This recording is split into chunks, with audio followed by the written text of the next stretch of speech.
दबा के रखेंगे कुछ सेकंड तक और फ़ौरन छोड़ेंगे तो कैल लिखा हुआ आएगा। टेयर का बटन दबाएंगे तो डिवीज़न आएगी यानी कि E1। 1 kg से चलाना है तो E1 लिखेंगे हम। डेसिमल पॉइंट हमने रखने नहीं है तो 0 करेंगे इसको।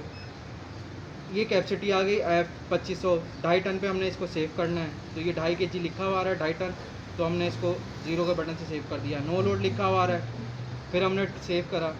अब ये वेट मांग रहा है, अब हमने इस पर वेट रखना है।